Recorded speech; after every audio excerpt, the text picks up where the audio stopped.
Bom dia, boa tarde ou boa noite, né? Dependendo de onde tu tá escutando ou a que hora tu estás escutando. Aqui quem fala é a Edna e nós estamos lendo o livro de Maria Madalena e o Santo Grau, A Mulher do Vaso de Alabastro. Hoje vamos dar início ao terceiro capítulo desse livro que está sendo surreal, essa leitura e esse entendimento de todas essas informações que vão chegando no campo, né?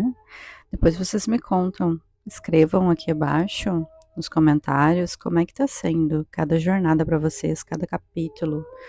Eu vou ficar bem feliz em saber, tá? Aproveitando, peço para vocês se inscreverem no canal, ativar o sininho. Tudo isso vai me ajudar, né? Nessa dedicação aqui, né? Que não é só para mim, é para todas e para todos. Então, vamos começar? Capítulo 3: O sangue real e a videira. Quando o quarto evangelho afirma com muita clareza que a mulher que ungiu Jesus em Betânia era Maria, a irmã de Lázaro, o nome de Maria Madalena não aparece vinculado à cena da unção, mas é ela que, nas escrituras do Novo Testamento, acompanha Jesus ao Calvário, colocando-se ao lado da cruz. E também é ela que, na manhã de Páscoa, vai terminar a unção para o enterro, o que começará a fazer vários dias antes. Nós já examinamos as tradições da Igreja Ocidental, segundo as quais Maria de Betânia e Maria Madalena são a mesma pessoa. Mas por que Maria de Betânia foi chamada de, entre aspas, a Madalena? Por que foi forçada a fugir de Jerusalém? O que aconteceu à linhagem sagrada que ela carregava consigo? Subtítulo: O casamento secreto. Passei a suspeitar de que Jesus fizera um casamento dinástico secreto com Maria de Betânia, que ela era descendente da tribo de Benjamim, cuja herança ancestral era a terra ao redor de Jerusalém, a cidade santa de Davi. Saul, o primeiro rei ungido de Israel, pertencia à tribo de Benjamim, e sua filha Micol foi esposa do rei Davi. Ao longo da história de Israel, as tribos de Judá e de Benjamim foram as aliadas mais próximas e mais leais. Seus destinos se entrelaçavam. O casamento dinástico de uma descendente de Benjamim, herdeira das terras em torno da cidade santa, com o messânico filho de Davi, teria exercido grande influência sobre a facção fundamentalista Zelote na nação judaica ocupada. Um abençoado signo de esperança para o povo durante o período mais sombrio de Israel. Em seu romance King Jesus, Rei Jesus, de 1946, o mitógrafo do século XX, Robert Graves, sugere que a descendência e o casamento de Jesus foram mantidos em segredo, e deles só tinha conhecido um seleto círculo de líderes leais. Para proteger a descendência real, o matrimônio teria sido ocultado dos romanos e dos tetrarcas de Herodes. E a segurança da esposa e da família de Cristo, depois de sua crucificação, confiada aos poucos que conheciam suas identidades. Todas as referências ao casamento de Jesus, supõem graves, foram deliberadamente obscurecidas, editadas ou destruídas. Mas a esposa grávida do filho ungido de Davi teria sido portadora da esperança de Israel, o San Graal, a descendência real.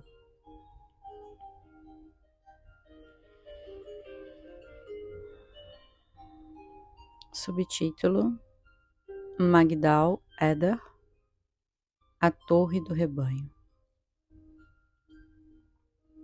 No capítulo 4 do profeta hebreu Miqueias, há uma bela profecia sobre a restauração de Jerusalém no momento em que todas as nações transformarem suas espadas em relhas de arado e se reconciliarem com Deus. Dizem os versículos 8, 9 e 10. E a ti, ó Magdaleda, torre do rebanho, teiro da filha de Sião, a ti virá, sim, a ti virá o primeiro domínio, o reino da filha de Jerusalém. E agora, por que fazes tão grande pranto? Não há em ti rei? Pereceu o teu conselheiro, de modo que se apoderaram de ti dores, como da que está de parto. Sofre dores e trabalha, ó filha de Sião, como a que está de parto. Porque agora sairás da cidade e morrerás no campo.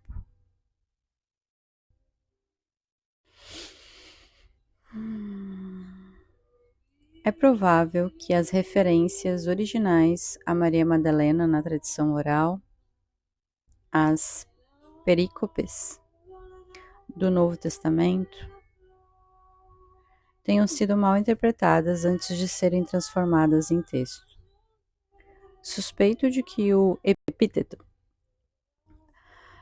entre aspas, Madalena, era uma alusão ao Magdal Eder, de Miqueias, a promessa de restauração de Sião, que se seguiria ao seu exílio. Talvez as primeiras referências verbais ligando o epípeto Magdala ao nome de Maria de Betânia não tivesse nenhuma relação com a obscura cidade da Galileia, como já se sugeriu, mas fossem alusões intencionais a essas linhas de Miqueias, a, entre aspas, torre ou outeiro da filha de Sião obrigada ao exílio político. O topônimo Magdaleder significa literalmente, entre aspas, torre do rebanho, no sentido de um lugar elevado usado pelo pastor como posto de observação, de onde ele toma conta de suas ovelhas. Em hebraico, o epípeto Magdala significa literalmente, entre aspas, torre ou elevado. Grande, magnificente.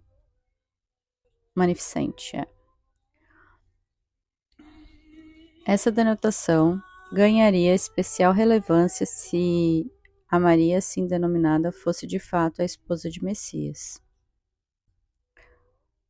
Seria o equivalente a chamá-la em hebraico a Maria a Grande.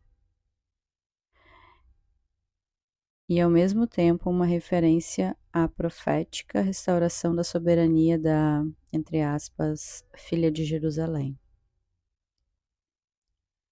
Numa antiga lenda francesa, a exilada, entre aspas, Magdal Eder, A Maria refugiada que busca asilo na costa meridional do país é Maria de Betânia, a Madalena.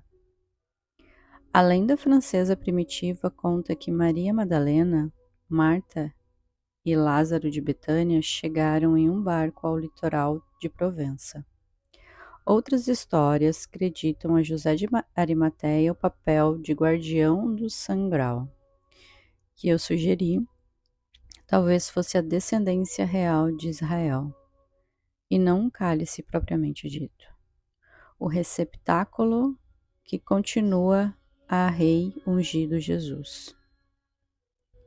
A linhagem de Jesus que surge de nossa versão é a de um líder carismático que encara os papéis de profeta, cura e de rei Messias, condenado e executado pelo exército romano de ocupação, cuja esposa e descendência foram retiradas em segredo de Israel por amigos leais e transferidas para a Europa Ocidental à espera da culminação da profecia na plenitude dos tempos. Os amigos de Jesus, que tão ardentemente acreditavam ser ele o Messias, o ungido de Deus, teriam considerado a preservação da sua família um dever sagrado. O receptáculo, o cálice que materializava a promessa do milênio, o sangral da lenda medieval era, eu concluí, a própria Maria Madalena. Subtítulo: A Videira do Senhor. Muitas passagens bíblicas usam a palavra videira como uma metáfora para o povo escolhido por Deus. Abre aspas, trouxeste do Egito uma videira, fecha aspas. Salmo 89. Abre aspas. Pois a videira do Senhor dos Exércitos é a casa de Israel, e os homens de Judá são a planta de sua predileção. Fecha aspas. Isaías 5, 7. Várias passagens referem-se à videira no feminino, comparando-a a uma mulher. Abre aspas. A tua mulher será como a videira frutífera. Fecha aspas. Salmos 128. Abre aspas. Tua mãe era como uma videira plantada junto às águas. Ela frutificou e encheu-se de ramos, mas foi arrancada com furor. E agora está plantada no deserto. Não há mais nela ramo forte. Não há mais o cetro real. Fecha aspas. Ezequiel 19, versículo 10. Essa videira real transplantada é compreendida pelos estudiosos da Bíblia como uma referência à linhagem real davídica de Judá, a linhagem dos príncipes. A noiva dos cânticos zela com cuidado pelas videiras. Em Isaías 5, a videira rebelde produz uvas ruins. O Salmo 80 é uma oração para a sua restauração. Abre aspas. O Deus dos exércitos, volta-te, nós te rogamos. Visita esta videira, a videira que a tua destra plantou. Fecha aspas. No Evangelho de Marcos, Jesus conta a parábola dos podadores de videiras, os que zelavam pelas vinhas em Israel, que agridem os serviçais do mestre quando eles vão inspecionar as condições dos vinhedos e, depois, matam um filho desse mestre. Ninguém que conhecesse Jesus de Nazaré e tivesse, entre aspas, ouvidos para ouvir, duvidaria da identidade daquele, entre aspas, filho fiel. Ele era o herdeiro legítimo da videira de Judá. Transplantar a videira davídica não teria sido surpresa para os zelotes, amigos fundamentalistas de Jesus. Eles sabiam que isso fora profetizado. Já acontecera antes, quando o povo de Israel foi escravizado e levado à Babilônia. Mas poderia acontecer outra vez. Diante do perigo que sofria a videira de Judá, a linhagem real, é provável que os amigos de Jesus tomassem medidas drásticas e talvez desesperadas para proteger sua família. Teria sido sua mais importante prioridade. Subtítulo: A fuga para o Egito. Em decorrência das condições da ocupação romana de Israel, a Sagrada Família teria sido mantida em segredo e protegida a todo custo pela facção monárquica da Palestina. Após a crucificação de Jesus, sabemos que Maria Madalena não permaneceu em Jerusalém. Não há menção a Maria, a Marta e a Lázaro no livro dos Atos dos Apóstolos, nem nas epístolas de Paulo. De qualquer maneira, Maria jamais seria identificada como a viúva de Jesus. O perigo teria sido grande demais. É provável que aqueles amigos especiais de Jesus não mais fizessem parte da comunidade de Jerusalém quando as cartas de Paulo foram escritas. Mas a partida deles não foi explicada. Se fizessem parte da comunidade após a ascensão de Jesus, seus nomes teriam sido mencionados nos últimos trabalhos do Novo Testamento que foram declarados canônicos. Em vez disso, referências a Maria Madalena após a ascensão ocorreram apenas nos evangelhos gnósticos. Entre parênteses, manuscritos dos Novos Testamentos cóptas que foram encontrados em 1945 em Nag Hammadi e em outros lugares do Egito.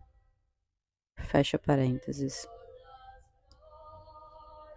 Textos que confirmam que ela era uma companheira íntima de Jesus. O Evangelho de Filipe diz: 3 mulheres seguiam Jesus em todos os momentos: sua mãe Maria, a irmã dela e Madalena. Aqui é chamada de sua companheira.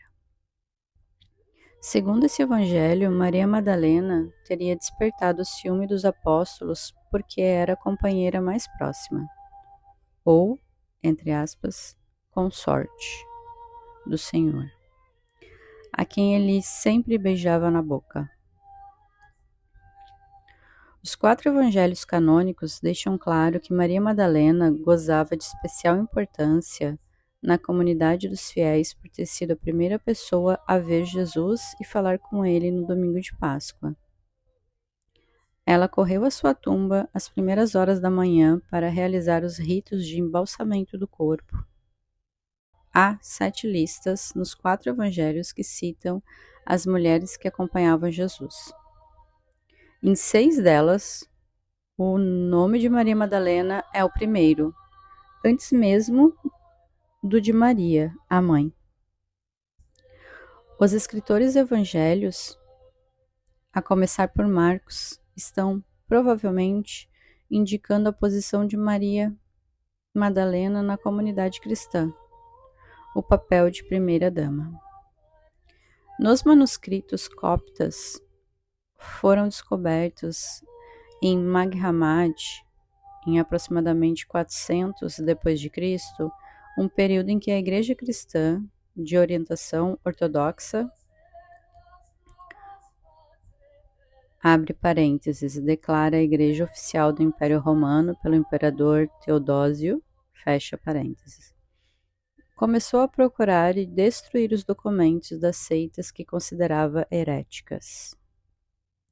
Esses textos foram conservados em vasos similares que continham os pergaminhos do Mar Morto, nas cavernas perto de Qumran, no deserto da Judéia.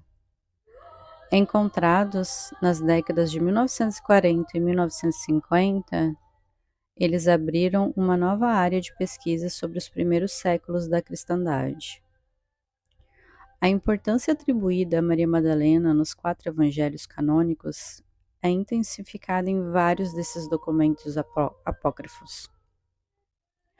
Os manuscritos coptas, muitos dos quais pergaminhos do segundo e terceiro século, são bem mais antigos do que as cópias dos evangelhos canônicos e, milagrosamente, sobreviveram ao expurgo da Igreja primitiva, assim como os pergaminhos do Mar Morto resistiram à destruição imposta pelas legiões romanas durante a revolta judaica ocorrida entre 66 e 74 d.C., quando a nação de Israel foi virtualmente exterminada e a comunidade cristã de Jerusalém aniquilada.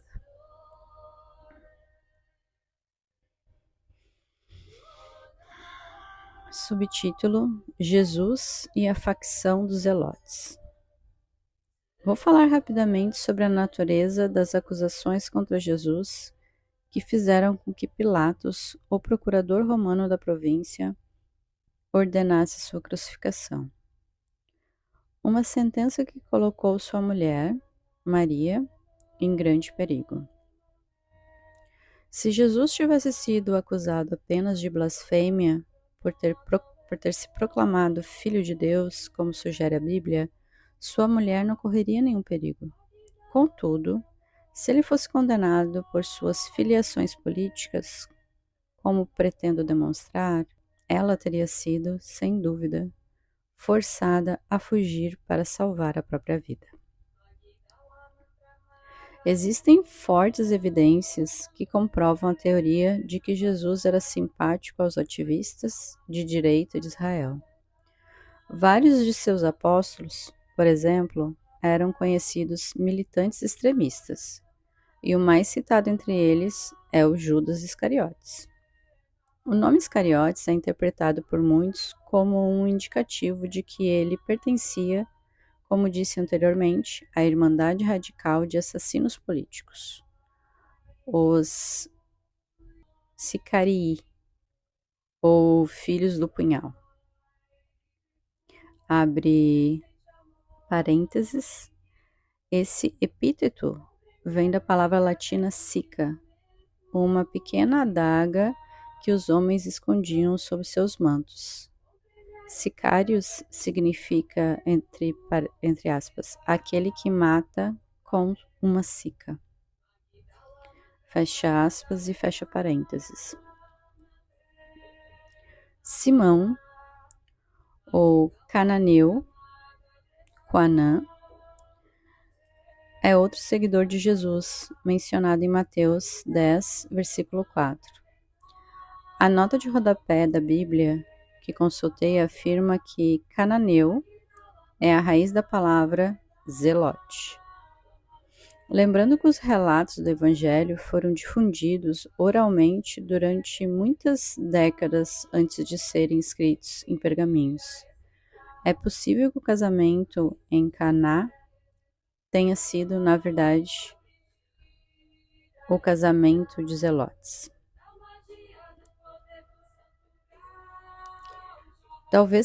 Talvez essa união tenha significado um evento de grande importância para os judeus, ou seja, o casamento de Jesus e Maria Madalena.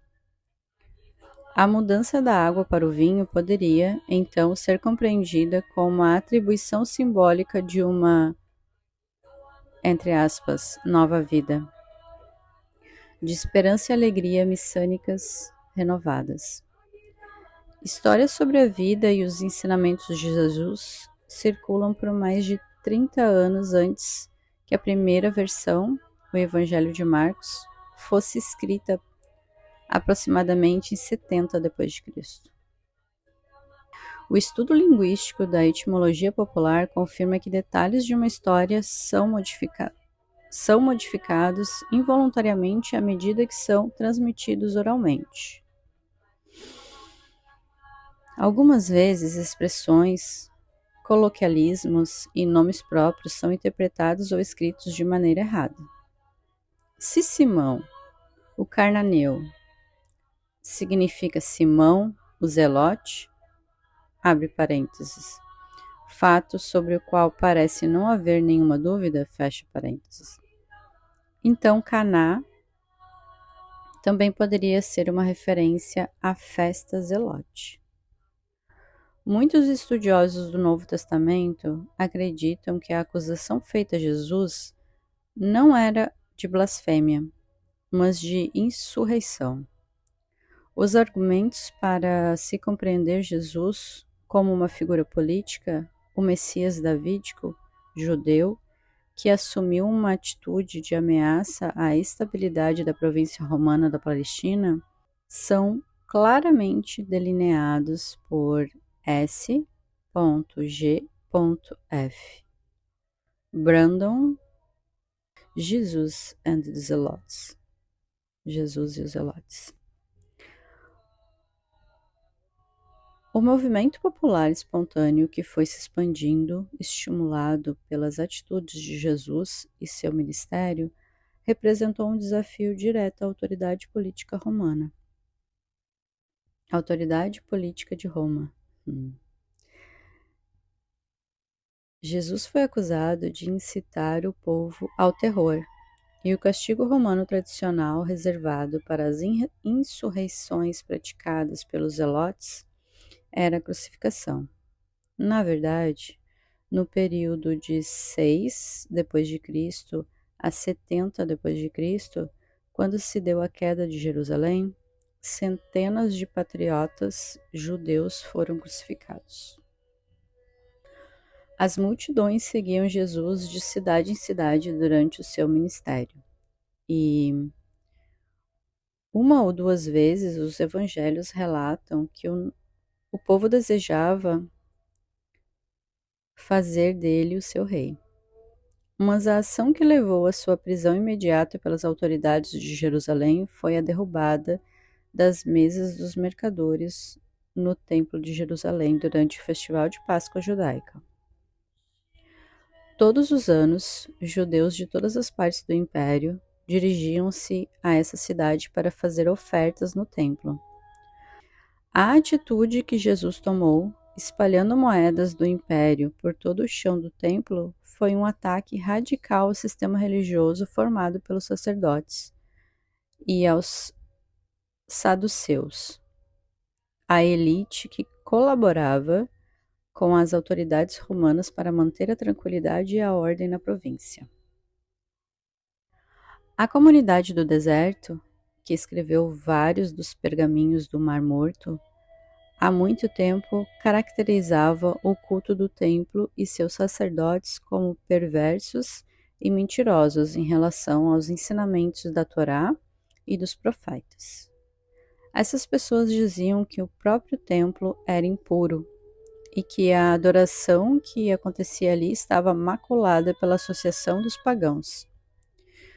Ligações entre o primeiro movimento cristão e a comunidade de Qumran e Massada, a última fortaleza dos Zelotes, contra as legiões romanas estão bem documentadas. Essa comunidade, que era radicalmente anti-romana, anti-establishment, apocalíptica e messiânica, esperava a restituição da linhagem davídica ao trono de Israel. No pergaminho de guerra encontrado em um dos vasos, esse Messias davídico é chamado de, entre aspas, o cetro. Os sectários de Qumran denunciavam a elite dos saduceus, que controlava a adoração corrupta no templo e explorava os pobres com exigências de sacrifícios e dízimos. Eles acreditavam ser os únicos remanescentes puros de Israel. Seus membros praticavam ritos semelhantes ao batismo nas primeiras comunidades cristãs e marcavam os iniciados na testa com o sinal que, em Ezequiel 9, é mencionado como o que distinguia os verdadeiros iluminados aqueles que se angustiavam com as abominações praticadas em Jerusalém. Abre parênteses. O uso posterior da letra X pelos cristãos foi atribuído ao fato de ser essa a inicial da palavra grega referente a Christus. Mas a prática de marcar os iniciados como eleitos era a mesma. Fecha parênteses. A comunidade de Qumran mantinha-se afastada daqueles que colaboravam com os romanos. Muitas de suas crenças e doutrinas, escondidas em vasos por quase 2000 anos, ecoam o teor radicalmente dualista e apocalíptico dos escritos do Novo Testamento. Cópias de alguns desses manuscritos também foram encontradas em Massada, a fortaleza zelótica que acabou vencida pelos romanos em 73 d.C. Após o suicídio em massa dos que se defendiam. Somente nas últimas décadas, desde a descoberta desses documentos em 1947, os estudiosos da Bíblia tiveram acesso às valiosas informações ali contidas sobre as origens do movimento cristão. Os partidários em Qumran teriam, sem dúvida, aplaudido a atitude radical de Jesus, virando as mesas de dinheiro no templo durante as festas da Páscoa judaica.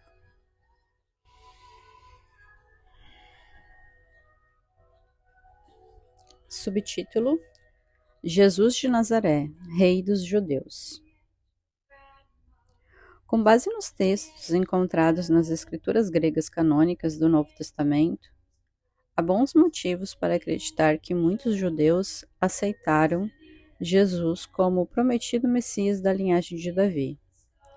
As mais antigas afirmações do fato de que ele era admitido como tal na comunidade cristã são encontradas na Epístola de Paulo aos Romanos, que foi escrita aproximadamente em 57 d.C. Ela se refere a Jesus da seguinte maneira: abre aspas, acerca de seu filho, nasceu da descendência de Davi, quanto à natureza humana, fecha aspas. O Evangelho de Marcos relata a entrada triunfal de Jesus em Jerusalém, quando o povo espalhou folhas de palma diante do rei que montava um jumento. A imagem da palmeira, um símbolo para a nação judaica, aparecem moedas cunhadas nos tempos romanos. O fato de Jesus ter sido considerado o rei dos judeus também é confirmado pela inscrição que Pilatos mandou colocar acima da cruz em que ele foi sacrificado pelos soldados romanos. Abre aspas, Jesus de Nazaré, Rei dos Judeus, fecha aspas, abreviado para INRI. Reconhece-se hoje que a Galileia, dita o berço de Jesus, foi um grande foco de atividades zelotes e anti-romanas durante o primeiro século. Fato que pode ter sido relevante para a acusação e insurreição feita a ele. Existem amplas evidências de que Jesus não era apenas um pobre carpinteiro ou filho de um carpinteiro, de uma obscura vila na Galileia. Os evangelistas Mateus e Lucas, que escreveram aproximadamente no mesmo período, entre 80 d.C. e 85 d.C., mas que desconheciam o trabalho um do outro, incluíram genealogias de Jesus no início de seus evangelhos. Apesar de pequenas variações entre elas, um fato pode ser deduzido. ele estava sendo proclamado o tão esperado Messias davídico. O testemunho das duas escrituras é de que o governador romano e os líderes judeus colaboraram na prisão e crucificação de Jesus porque ele era visto pelas autoridades de ambas as partes como um rebelde perigoso. Sua morte significava uma necessidade política para evitar rebeliões posteriores na Palestina. Foi considerado um incendiário exatamente porque o povo acreditava que se tratava de seu prometido rei e Messias, ou ungido de Deus, o rei justo, entre aspas, anunciado pelos profetas. Os evangelhos nos fazem concluir que Jesus foi a escolha do povo porque seus milagres provaram a todos que ele era o eleito de Yahweh. O poder do povo é, com frequência, temido por um sistema repressor por ameaçar a estabilidade do status quo.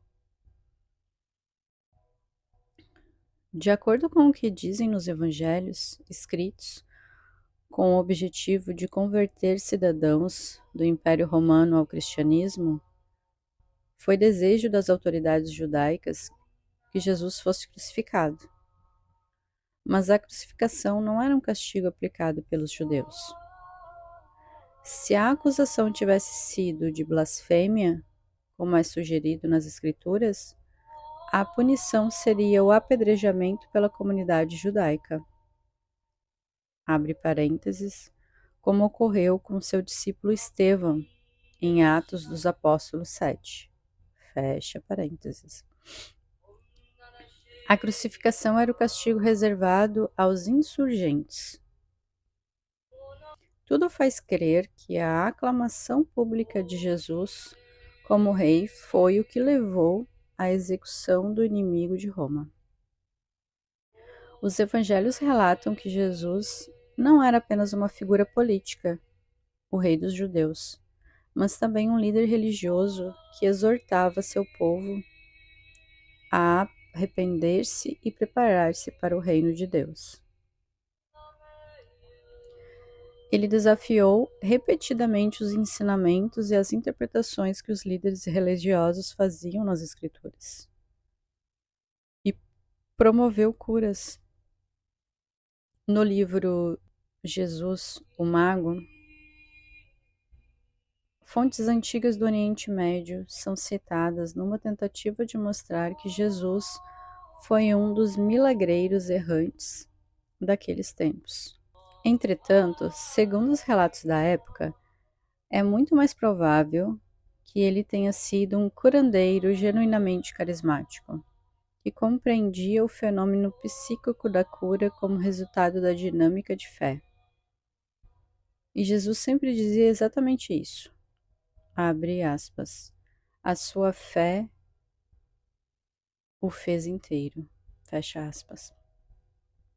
Segundo o Evangelho de Lucas, ele visitou a sinagoga em Nazaré e leu para a congregação um trecho da profecia de Isaías 61, versículos 1 e 2.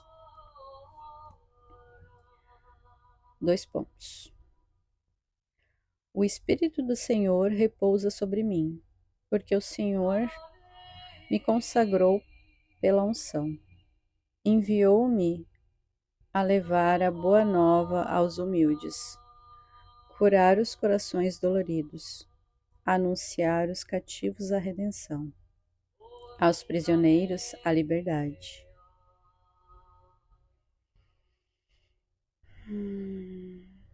Há mais de 2000 anos, há um consenso por parte dos cristãos de que o homem que tomou para si essa passagem não era um simples mago. Ele era um recipiente terreno pleno do Espírito de Deus. E foi o seu poderoso carisma que levou, de maneira implacável, à sua crucificação como um incendiário político. e a fuga imediata de sua família de Jerusalém. Subtítulo: O cajado florido e o sangral. O que diz a lenda sobre a fugitiva Sagrada Família? No Novo Testamento, o Evangelho de Mateus relata que a Sagrada Família fugiu para o Egito com o objetivo de evitar que seu filho fosse morto pelo rei Herodes, que estava preocupado com a sua reivindicação ao trono de Israel. José, o marido de Maria, recebeu uma mensagem em um sonho para fugir com ela e Jesus para o Egito. Mateus 2, versículo 13. Os modernos estudiosos da Bíblia acreditam que tudo isso é um mito usado pelo autor desse evangelho para fazer cumprir as palavras do profeta. E do Egito chamei meu filho, entre aspas. Oséias 11, versículo 1. A indicação da verdade nessa história é a forte tradição de perigo para a linhagem real de Judá. O Evangelho apócrifo é a fonte da tradição de que o cajado de São José floriu para indicar que Deus o escolhera para ser marido de Maria e pai terreno de Jesus. Mas o, entre aspas, cajado florido, mostrado na mão de São José, nas igrejas católicas de todo o mundo, também serve para nos lembrar de que José era o guardião da muda, que seria o próprio Jesus, com base em uma profecia de Isaías. Abre aspas. Então brotará um rebento do cepo de Jessé, e das suas raízes um renovo frutificará. Fecha aspas. Isaías 1, versículo 1. Contudo, uma tradição deriva de uma antiga lenda francesa que nos diz, três pontinhos, José de Arimateia era o guardião do sangral e que a criança no barco era egípcia, o que significava literalmente, entre aspas, nascida no Egito. Parece provável que depois da crucificação de Jesus, Maria Madalena tenha considerado necessário esconder-se no refúgio mais próximo para proteger seu filho ainda não nascido. José de Arimateia, influente amigo de Jesus, pode ter sido seu protetor. Se nossa teoria está certa, a criança nasceu de fato no Egito, tradicional lugar de asilo para judeus, cuja segurança se encontrava ameaçada em Israel. Alexandria era acessível a quem partia da Judéia e abrigava comunidades judaicas consolidadas na época de Jesus. É muito provável que tenha sido, então, o refúgio emergencial de Maria Madalena e José de Arimateia. Anos mais tarde, eles teriam deixado Alexandria e buscado um lugar mais seguro no litoral da França. Estudiosos de arqueologia e linguística descobriram que os topônimos e lendas de uma região contêm fósseis de seu passado remoto. Os fatos podem ser alterados e as narrativas abreviadas no decorrer do tempo, mas traços, entre aspas, fossilizados, na verdade permanecem enterrados sob os nomes de pessoas e lugares. Todo ano, de 23 a 25 de maio, realiza-se um festival na cidade de Les Saintes-Maries-de-la-Mer, na França, no santuário dedicado a Santa Sara, a egípcia, também chamada de Sara Kali.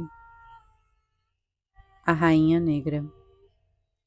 As pesquisas revelaram que esse festival, cuja origem remonta à Idade Média, homenageia uma criança egípcia que acompanhava Maria Madalena, Marta e Lázaro quando de sua chegada à região, num pequeno barco, por volta do ano de 42 d.C. Parece que se difundiu entre os habitantes locais a suposição de que a criança, por ser egípcia, tinha pele escura. Como não se encontrou nenhuma outra explicação razoável para sua presença, deduziu-se, posteriormente, que ela devia ter vindo de Betânia como serva da família. O nome Sara significa, entre aspas, rainha ou princesa em hebraico. Essa Sara é também caracterizada nas lendas locais como uma jovem, não mais que uma criança. Existe, portanto, um pequeno povoado no litoral da França, um festival anual em homenagem a uma menina de pele escura chamada Sara. O, entre aspas, fóssil dessa lenda está no fato de a criança se chamar princesa em hebraico. Uma filha de Jesus nascida depois da fuga de Maria Madalena para Alexandria, cerca de 12 anos, na época da viagem à Gália, referida na história. Ela, como os príncipes da linhagem de Davi, é simbolicamente negra, não reconhecida nas ruas. Madalena era ela própria o Sangraal, no sentido de ter sido o cálice, ou receptáculo, que um dia carregava em útero a descendência real. A negritude simbólica da noiva dos cânticos e dos príncipes davídicos das lamentações se estende a essa Maria escondida e sua filha. O festival de Saracali, a negra Sara, parece assim acontecer em homenagem a essa mesma criança simbolicamente negra. No capítulo 8, analisarei mais detalhadamente os santuários da Madonna Negra na Europa Ocidental.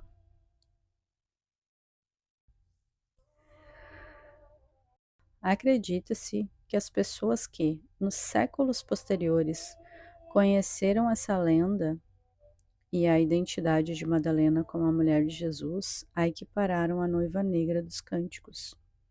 Ela era a noiva irmã e a amada. Sua negritude teria sido simbólica de sua condição oculta. Tratava-se da rainha escondida, não declarada, repudiada e caluniada pela Igreja no transcorrer dos séculos, numa tentativa de negar linhagem legítima e manter suas próprias doutrinas sobre a divindade e o celibato de Jesus. Fósseis da verdade permanecem enterrados em símbolos, nome de pessoas e lugares, rituais e contos folclóricos. Ao entendermos isso, torna-se plausível que a fuga para o Egito tenha sido empreendida pelo outro José, José de Arimateia, e a outra Maria, Maria Madalena, após a crucificação, para proteger dos romanos e dos filhos de Herodes, o filho ainda não nascido de Jesus. As discrepâncias na história e o óbvio pulo de uma geração podem ser facilmente compreendidas à luz do perigo que rondava a linhagem, exigindo todo o segredo possível quanto ao seu esconderijo, e em decorrência do tempo que transcorreu antes que o relato fosse redigido. Parece ser mais um caso de um mito que foi se formando, uma vez que a verdade era perigosa demais para ser contada. Subtítulo: A conexão Merovingia. Alguns indícios sugerem que o sangue real de Jesus e Maria Madalena acabou circulando nas veias dos monarcas merovingios da França. O termo merovingio talvez seja ele próprio um fóssil linguístico. As tradições da família real dos francos mencionam um antepassado de nome Meroveu, Merovert em francês. Mas a palavra merovingio se separa foneticamente em sílabas facilmente reconhecíveis: mer e vim, Maria e videira. Assim decomposta, seria possível considerá-la uma alusão à videira de Maria, ou talvez à videira da mãe.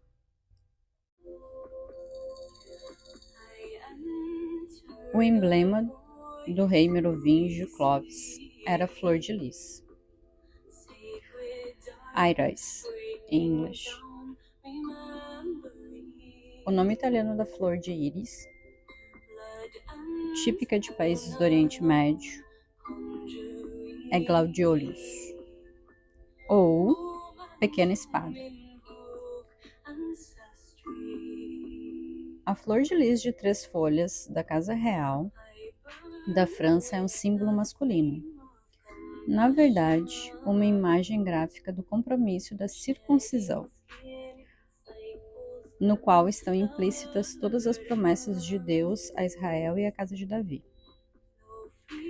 Thomas Inman discute exaustivamente a natureza masculina da flor de luz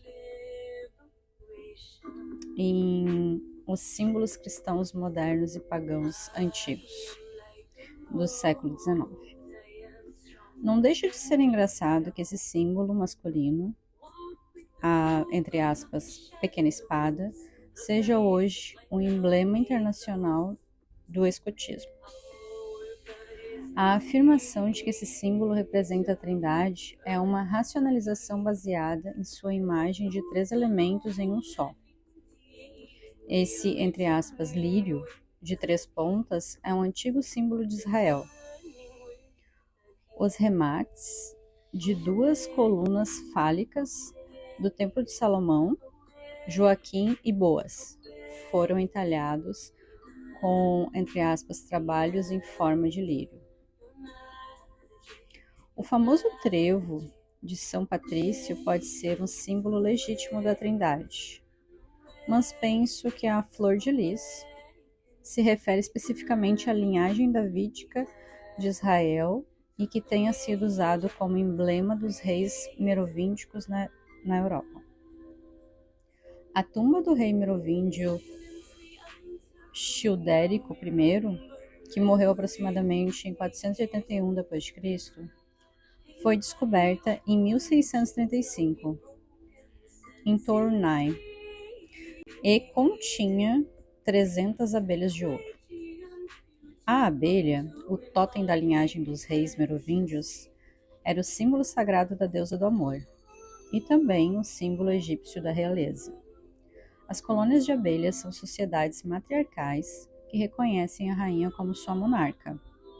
Acredito que o totem da abelha de ouro foi escolhido conscientemente para refletir a descendência merovingia da Casa Real de Davi e, portanto, de Jesus, por meio da linhagem feminina, e que esse clã honrava a viúva real, Maria Madalena, e sua filha, a quem a lenda chama de Sara.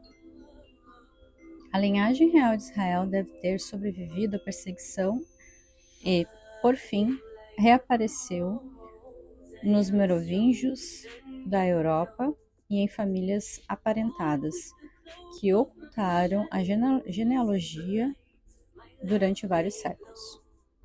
A primeira cruzada, em 1098 d.C.,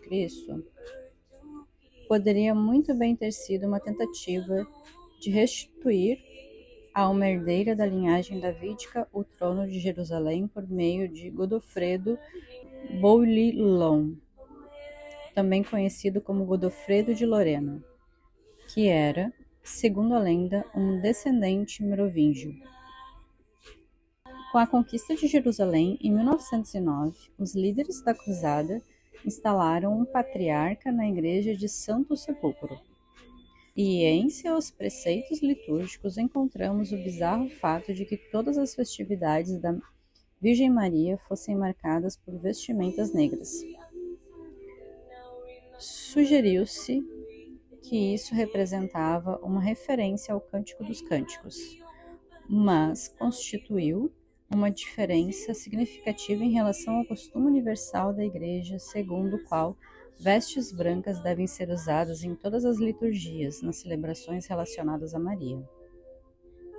Talvez os trajes negros sejam, mais uma vez, uma referência simbólica, entre aspas, à outra Maria.